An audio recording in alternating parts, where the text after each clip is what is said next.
علی ایک چھوٹے سے گاؤں میں رہتا تھا۔ وہ ایک شرارتی لیکن دل کا نیک تھا۔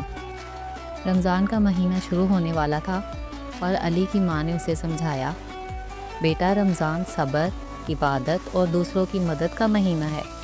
ہمیں چاہیے کہ ہم غریبوں کا خیال رکھیں اور اچھے کام کریں۔ علی نے سر ہلایا لیکن دل میں سوچا کہ روزہ رکھنا تو بہت مشکل کام ہے۔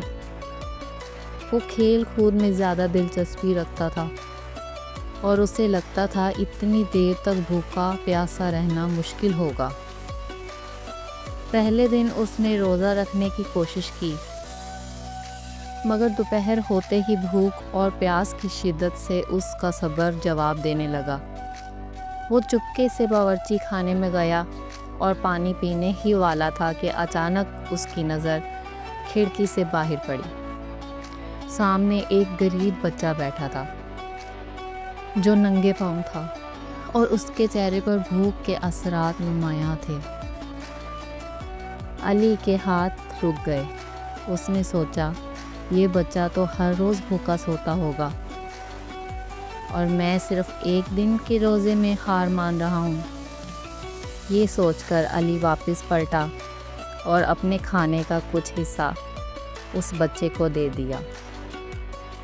بچے کی آنکھوں میں چمک آ گئی اور اس نے مسکرا کر علی کو دعا دی۔ علی نے اس دن سیکھا کہ رمضان صرف بھوکا رہنے کا نام نہیں، بلکہ دوسروں کی مدد، صبر اور قربانی کا درس دیتا ہے۔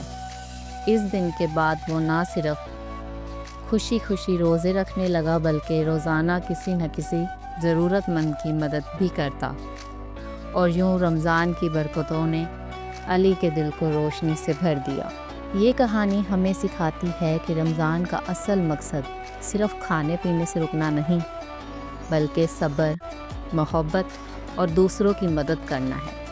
کہانی اچھی لگی ہو تو ویڈیو کو لائک کر دیں، چینل کو سبسکرائب کر دیں، ساتھ میں لگے بیل آئیکن کو لازمی پریس کریں تاکہ ہمارے آنے والی ہر ویڈیو کا نوٹیفیکیشن آپ تک پہنچ سکے۔